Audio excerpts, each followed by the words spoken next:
¿Qué te llevó a escribir un libro sobre salud hormonal? Lo primero de todo, mi experiencia personal, porque por fortuna y por desgracia yo tuve muchos problemas hormonales. Tuve un montón de acné y además un acné muy doloroso que me fastidiaba mucho, y eso me hizo pues ir investigando y ir intentando buscar la solución que no fuera la anticonceptiva, que era la solución que me ponían todo el rato. Eso aparte me llevó a interesarme mucho por la nutrición, a estudiar nutrición, estudiar enfermería, y poco a poco me fui interesando mucho pues, por el mundo de la mujer, porque además acompañé partos, o sea, toda mi experiencia profesional ha ido hacia la mujer. Poco a poco hice mi consulta de nutrición y veía que a nivel hormonal, o sea, que trataba lo digestivo y lo hormonal respondía súper bien, y que a nivel hormonal podía hacer mucho. Y cada vez me he ido especializando más, estudiando más, hasta que he llegado aquí. Y viendo la experiencia de las pacientes y la mía propia, pues me animé a hacer un libro que creo que, aunque ahora hay mucha información, todavía nos queda mucho por hacer. Y también en el libro hablas del impacto que tienen las hormonas en nuestro día a día. Pero ¿cómo influyen en nuestro estado de ánimo? Uy, en todo, en todo. O sea, todas las hormonas influyen en nuestro estado de ánimo, porque pueden influir directamente en el estado de ánimo y luego además influyen mucho en la energía. Si no tenemos energía, no tenemos ánimo. O sea, tú piensas que la energía se reparte en el cuerpo primero para las funciones vitales que nos salvan la vida y después para las funciones que son menos vitales. Estar contenta o feliz no es vital. O sea, tú puedes sobrevivir no estando feliz. Entonces, el reparto de energía influye mucho en ese estado de ánimo. Y luego hay muchas hormonas como la serotonina, la oxitocina, algunas hormonas o el cortisol que influyen directamente en ese estado de ánimo. Si no están equilibradas, podemos sentir un ánimo muy bajo o que vamos a picos durante el día. ¿Y hay algún mito sobre las hormonas que no paras de desmentir? Yo creo que más que desmentir es darles un lugar. Creo que ha habido tanto tabú que no hay tanto mito como falta de información. Mitos como tal, no, pero las mujeres muchas veces no saben que lo que les pasa está relacionado con su ciclo menstrual, o que en la menopausia acumulamos más grasa abdominal para producir también otras hormonas. Entonces yo creo que es más como el dar mucha información que falta. ¿Y por qué crees que existe un tabú en torno a la salud de la mujer? Bueno, porque yo creo que ha habido un tabú en torno a la mujer en general, no solo en la salud.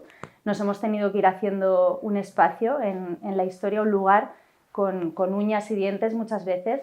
Y a nivel médico, el problema es que se nos ha tratado igual a hombres y a mujeres. Los estudios científicos sacan conclusiones de ambos sexos cuando en realidad están estudiando hombres, y no se tienen en cuenta las hormonas de las mujeres, que no tienen nada que ver con las hormonas de los hombres.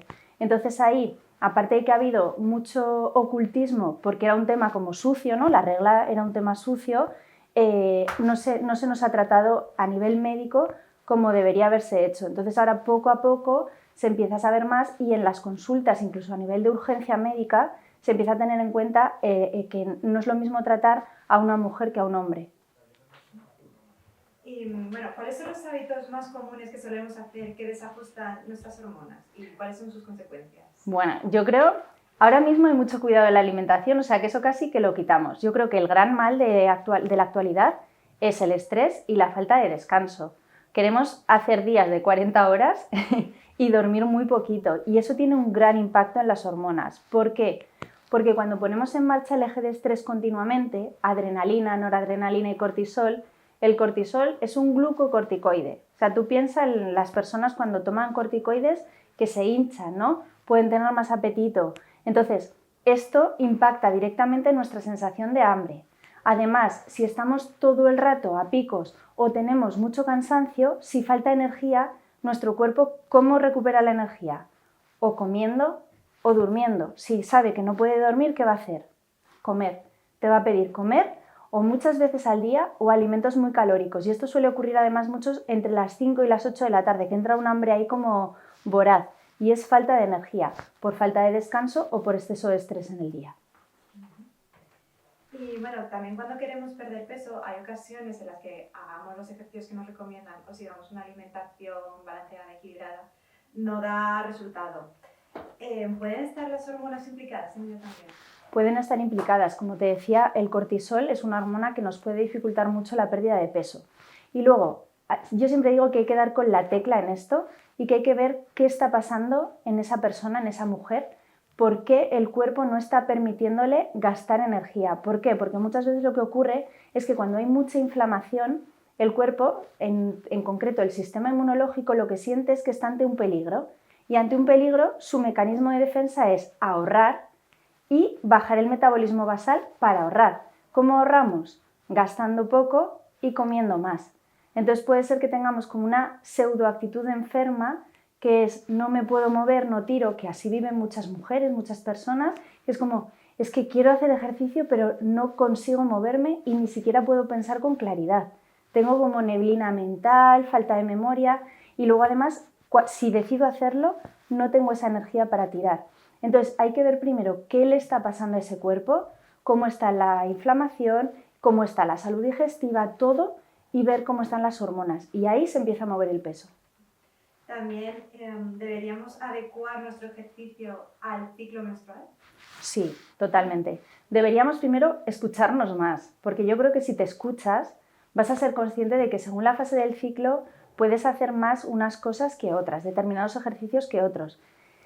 Si ahí te empiezas a dar cuenta, por ejemplo, que en la fase premenstrual pues no puedes hacer cosas como muy exigentes, como unas series, yo que soy corredora, pues no puedo, pues igual lo que es velocidad no lo puedo trabajar tanto. Sin embargo, si voy bien a nivel de alimentación, tengo una resistencia a velocidades más bajitas, yendo más despacio, aguanto más tiempo. Pues ya sé que la primera fase del ciclo puedo hacer cosas más explosivas y desde la ovulación hasta la regla tengo que hacer cosas como más suaves, pero que pueden durar más en el tiempo. También un tema que se está hablando mucho últimamente en redes sociales es la inflamación abdominal. ¿Es normal levantarse plana por la mañana y luego hinchada por la noche? No. Y esto ha sido mi objetivo en consulta y en redes sociales, el dejar de normalizar que terminemos el día con una tripa de un embarazo de 4 meses. Esto no es normal. Y el problema es que a nivel médico incluso se ha normalizado, se ha dicho no, es colon irritable, ¿no? Que ahí es el cajón desastre de todas las cosas digestivas, de todas las patologías. Entonces no es normal y eso se puede mejorar. Yo lo veo, o sea, mujeres que vienen a la consulta y que me dicen, es que vuelvo a verme el vientre que tenía hace años. Entonces no, hay que ver qué está pasando. Si hay unos hábitos que no son adecuados, si hay un sobrecrecimiento de bacterias, un pylori, pero hay que ver qué ocurre. ¿Cuándo deberíamos acudir a un especialista? ¿A qué especialista? Porque yo creo que a un nutricionista deberíamos acudir siempre y cuando queramos pues, cuidar nuestra alimentación de una manera especial o hagamos mucho ejercicio o tengamos patologías digestivas. Yo veo patologías digestivas, hormonales, autoinmunes, preparación para el embarazo, problemas de fertilidad. O sea, yo creo que en esto hay que intentar dejarse acompañar por un profesional. Yo misma, si quiero hacer algo, y con todo el conocimiento que tengo, no lo hago yo sola. Siempre intento ir con un profesional de la mano que me ayude, igual que en terapia psicológica y que en un entrenamiento físico. ¿Cuáles son tus principales consejos para mejorar la inflamación? Voy a ir, primero, antes de ir a la alimentación, voy a ir a otras patas que son importantes. La salud emocional. De verdad, las emociones inflaman muchísimo. Lo que no decimos, lo que no digerimos, lo que nos enfada, todo eso inflama mucho. Y esto además lo vemos con personas que tienen, ¿no?, como grandes disgustos, que enferman, y ahí lo vemos. Pero sin embargo, nuestras emociones del día a día pensamos que no, afectan mucho. El estrés, fuera de no solo la emoción, sino el estrés diario, cómo conduzco, con cuánto tiempo salgo para ir al trabajo, estas cosas también inflaman un montón. Si como y corriendo me monto en el coche y me meto en un atasco, si como en un atasco, esas cosas son importantísimas. Si mastico bien, como delante de la tele, cómo habla, esas cosas importantísimas. Y luego habría que ver qué estoy comiendo, cuál es la calidad de mis alimentos y cuántas veces al día estoy comiendo. Porque también pasa que hay gente que come muchísimas veces al día. No le da descanso al sistema digestivo y eso es muy inflamatorio también.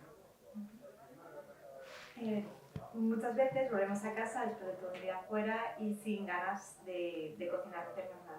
¿Puedes darnos algunas ideas así rápidas, saludables de hacer en 5 minutos? Pues mira, yo siempre digo una tortilla francesa, te la preparas en un momento. Yo cuando digo que desayune la gente huevo, Bueno, y voy a hacer una tortilla francesa por la mañana. No cuesta nada. Y por la noche lo mismo. Una tortilla te salva. Y luego yo lo que hago muchas veces es tener caldo de huesos preparado, que es coger un preparado de caldo, o en la carnicería tú le dices a la persona, dame para caldo, y coges unas verduras que pueden incluso venir ya preparadas, o coges repollo, zanahoria y un poquito de cebolla, y te haces un caldo el domingo. Y ese caldo en la nevera aguanta unos días y puedes tomarte, por ejemplo, un caldo de huesos y una tortilla francesa para cenar. Eso sería algo súper sencillo. ¿Que aún te apetece menos todavía? Pues tener algún lácteo de cabra o de oveja, mejor que de vaca, que es una proteína más grande. Tener lácteo de cabra o de oveja, por ejemplo, en la nevera y tomarte un yogur, con unos frutos rojos, por ejemplo. Aunque yo siempre prefiero que haya verdura y proteína en la cena, ¿eh? Pero se pueden hacer cenas muy sencillas. Un pescado a la plancha no cuesta nada. Lo que pasa es que tenemos que tener la nevera también un poco organizada y eso implica ir a comprar, que eso nos cuesta un poquito más. Pero lo que es un pescado a la plancha con una bolsa de rúcula o de canónigos es muy sencillo.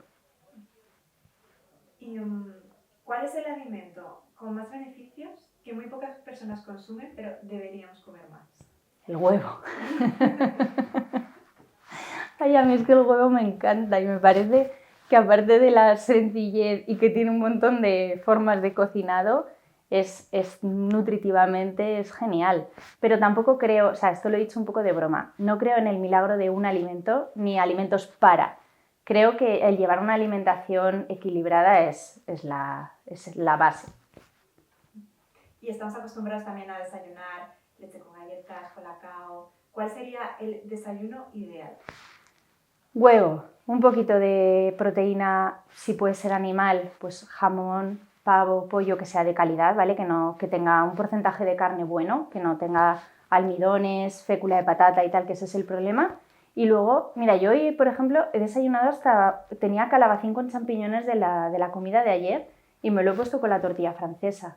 O sea, podemos meter un poquito de aguacate, podemos meter un poco de fruta además, o un lácteo, un yogur de coco. O sea, la cosa es que sea grasa y proteína para que nos dé saciedad, porque si te das cuenta, el otro desayuno, galletas, tostada, lo que hacemos es darle mucha importancia al azúcar del pan y de las galletas y muy poco a la proteína y la grasa. ¿Eso qué hace?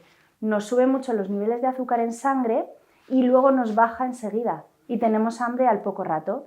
Si tú metes grasa y proteína, vas súper estable, el azúcar sube mucho menos y luego el resto del día vas a tener menos hambre. De verdad, es mágico. ¿Qué alimentos también pensamos que son saludables, pero luego no lo son tanto? El pan. Yo el pan me cuesta quitarlo horrores. O sea, hay gente que no vuelve a consulta por quitarle el pan. El pan nos lo han metido como que es el alimento estrella y que el desayuno tiene que ser pan, que tiene que haber pan en todas las comidas. Y yo no digo que no haya que comer pan, pero que no sea la base, que no sea la base de todo y que no tenga que estar siempre ahí. Yo creo que de verdad es el alimento que incluso cuando lo quieres quitar cuesta más porque hay mucho enganche y que no es tan imprescindible.